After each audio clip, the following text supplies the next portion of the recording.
Hey guys, I'm your host Olivia and you're listening to Season 1 of BCT.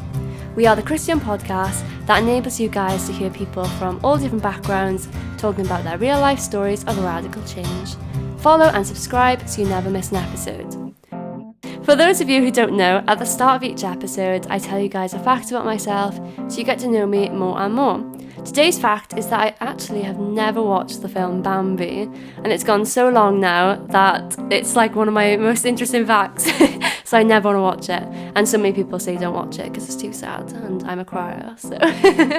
Right, today I am joined by Emily McCarthy. Hi, Em. Hello. How are you? I'm good, thank you. How are you? Good. Yeah, I'm really good, thanks. So tell me a bit about yourself, a bit about your family, and what you do for a living. Okay, so I am a new wife. I got married just over a month ago now. Mm-hmm. I'm married to Kieran McCarthy, who has also done a podcast. Yeah. I've always been brought up in a Christian family. My family are also in the church. You probably know them. Jeff, Nicola, Kira, Evie, Ethan. And yeah. So what do you do for a living? So after a long, hard 6 years working at McDonald's, I finally got a graduate job as a textile print designer. And this year I graduated from university as a surface pattern designer. Cool. So what does that entail? Is that the word? So surface pattern design is basically producing your own patterns to put onto interior and fashion surfaces, and so my job isn't really pattern designing at the minute. It's mainly just printing other people's designs and using the technical skills I learned at uni. Cool. And doing that full time. It's pretty fun. Yeah, sounds it.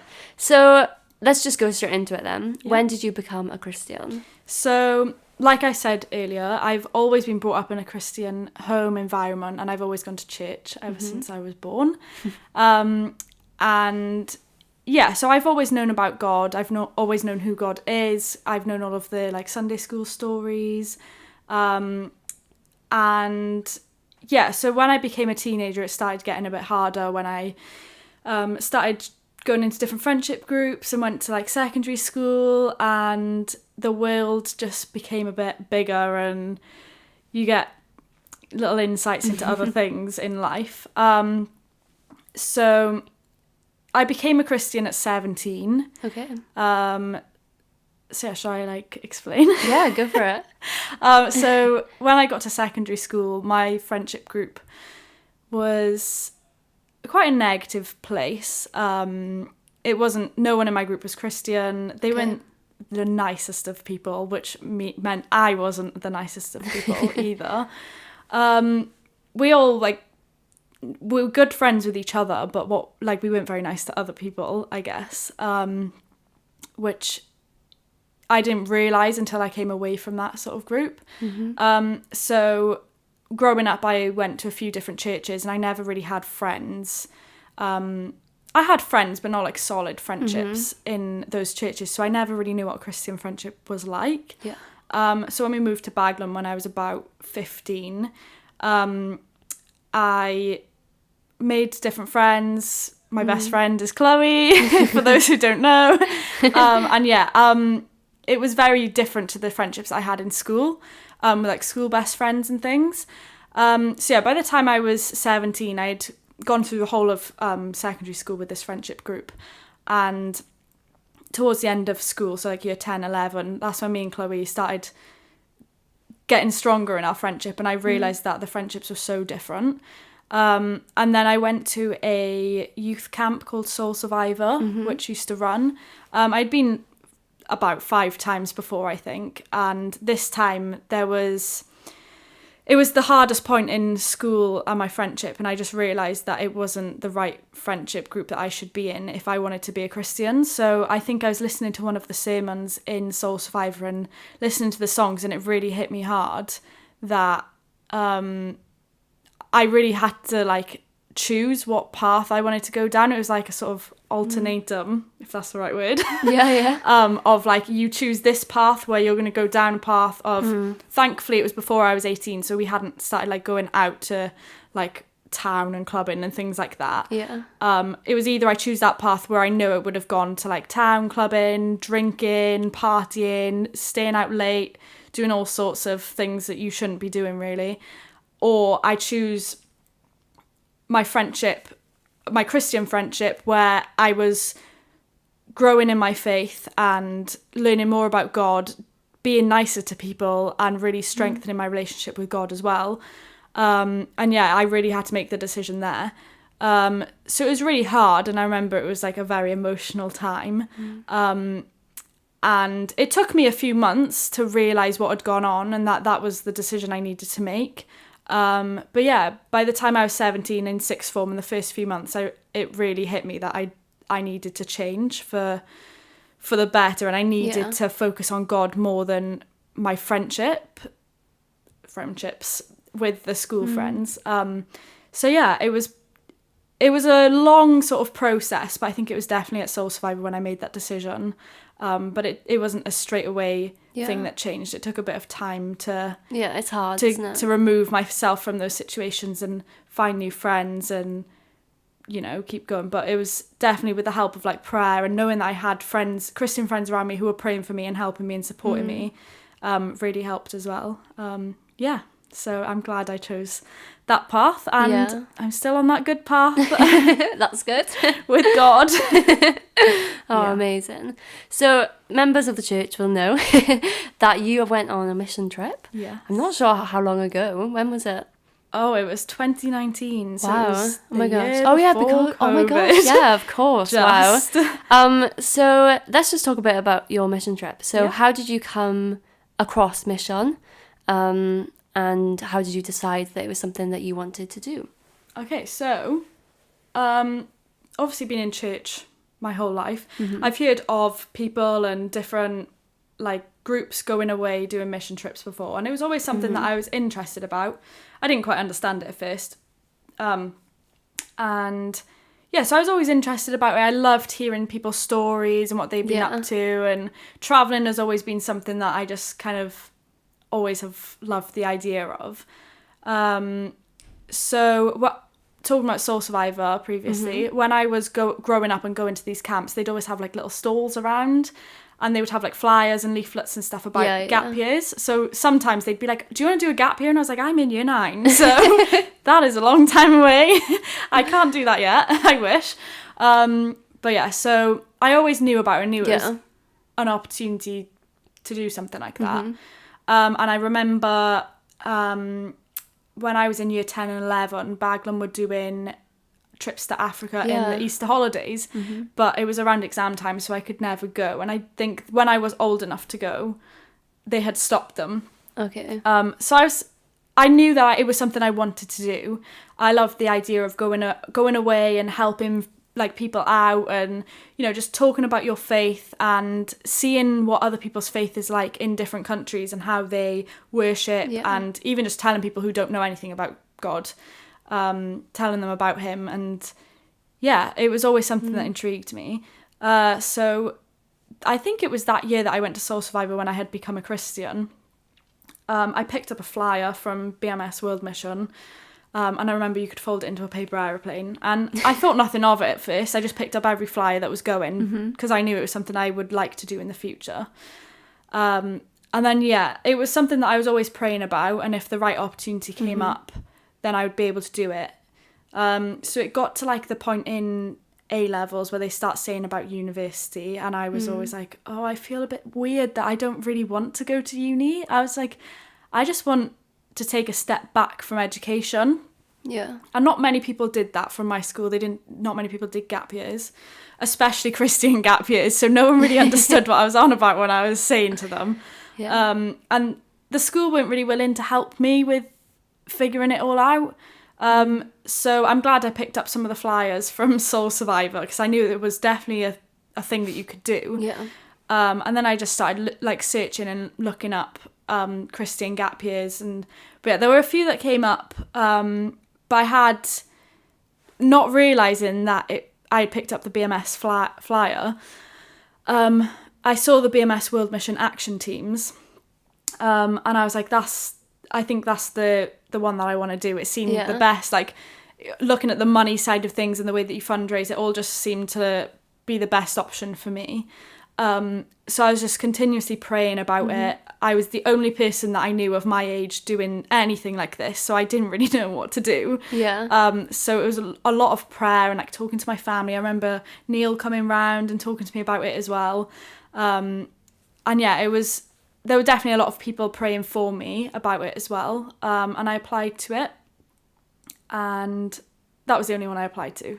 Okay. So I did apply to universities just in case. Yeah. And I had like options to go to for uni, but I really felt like the right thing for me to do was a gap year. That was just where I felt led to go. That was what felt right to me. But I only applied to one. And I remember Neil saying to me, he was like, "You've only applied to one." I was like, "Yeah." And he was like, "Well, what if you don't get it?" I was like, "I don't need to worry about that. Like, it doesn't matter. Like, if I don't get it, I don't get it. But it'll be okay." Like, trusting God's plan completely. I didn't feel worried about it. Like, it didn't stress me out. And I think a lot of adults were probably like, "What is she on about? Like, what is she doing?" I just went for it. So I went to the open day weekend. Okay. And it was like, I loved the open day. It sounded amazing. I met a few people, but because it was just an open day, you didn't really know if they were actually going to do the gap year. So I went there with my parents, and then I applied, and then I got through to the encounter weekend, which was where you basically go on a weekend to BMS, and you have this sort of loads of different tasks with people, and like they basically like assess you for the weekend. And I was with people I didn't know, never met them before. It was something completely out of my comfort zone, but again, trusted God in the process. And I knew that if that was something that I was going to do, I was going to have to get used to just doing things with people I didn't know and getting to know new people. It was an amazing opportunity to meet new Christians my age as well, because aside from Soul Survivor, I hadn't really done any camps or anything. So it was honestly like, meeting these new friends helped my walk with God so much as well, being surrounded by other like-minded people. And yeah, so the encounter weekend happened. We then had a meeting about like what country you would like to go to, because they had a few different countries, why you would want to go to that country and things like that. So I saw Mozambique, and I was like, I would love to go to Mozambique. It said about sewing. I've got a degree now in textiles, and like I've done textiles since year 7, GCSE, everything. It's always been like a passion of mine.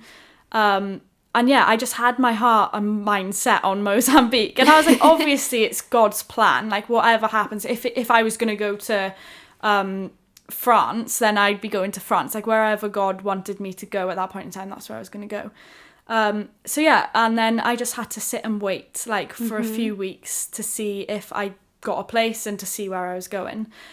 So those few weeks I was just praying that if it was the right plan, if it was God's will, then it will happen. And yeah, I'll never forget the day that they said that we were going to get the email. They made out as if we were going to have it like in the morning or afternoon, and I was in school. So I was in sixth form, and I was waiting patiently, looking at my phone, and it went all day, and I was like, oh, I haven't got it. Like, I definitely haven't got it, because I haven't had anything through.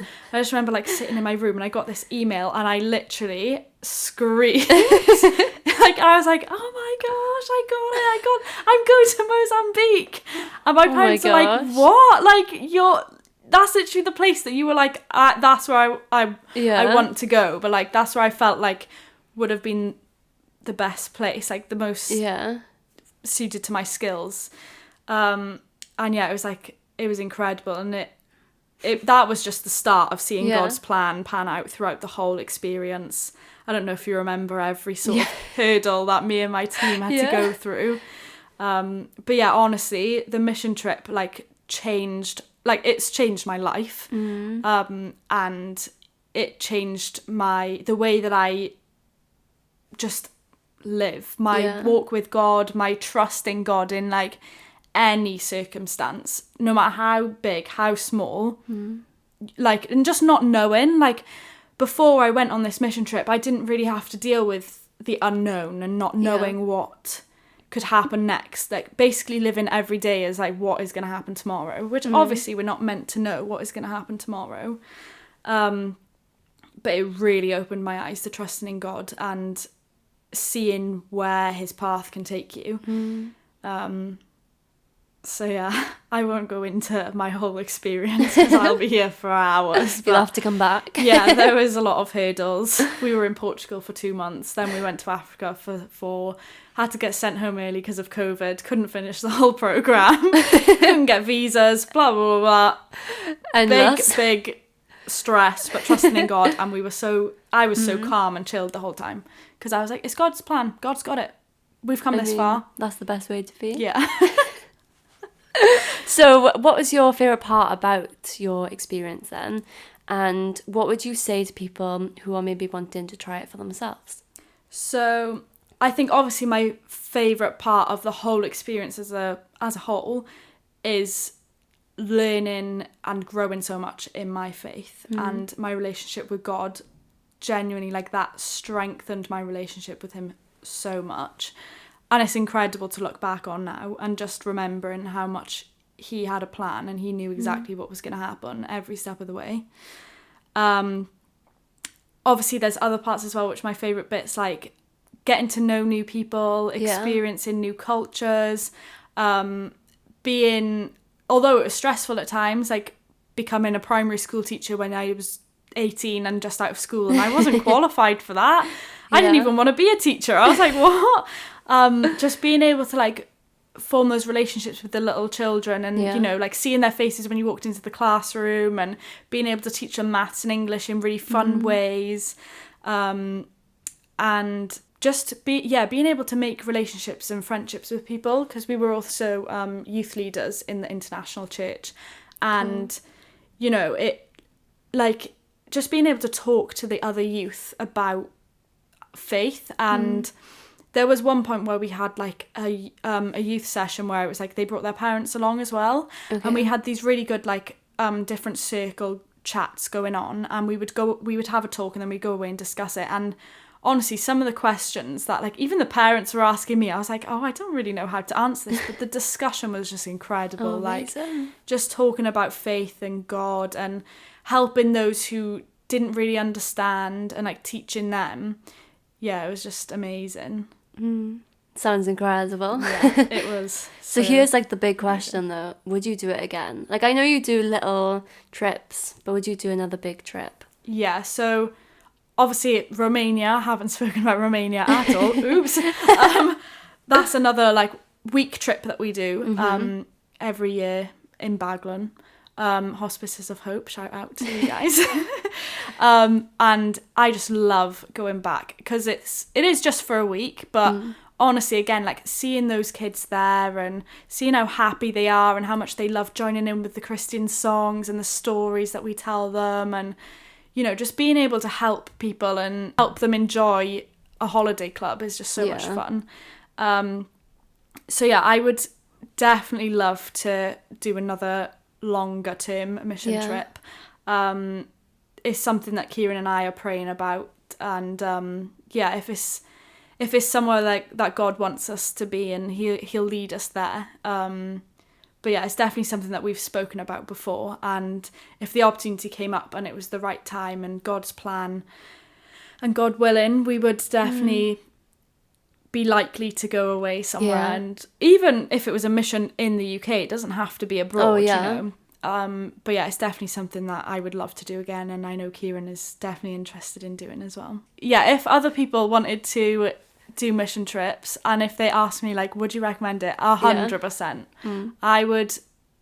I've told everyone since I got back from Mozambique and Romania and everything like that, absolutely go for it. Like, it's a once in a lifetime opportunity, or if you're, you know, blessed enough to do it more than once, like 100% it teaches you so much, and it helps your relationship grow with God so much. It's just incredible, such a blessing. Amazing. Thank you so much, Emily, for coming on. That's okay. Thank I you wish for we could having me. chat more, and I want to know more. Thank you so much for listening to another episode of BCT. Don't forget to like, subscribe and follow us on all the social media platforms. Bye for now.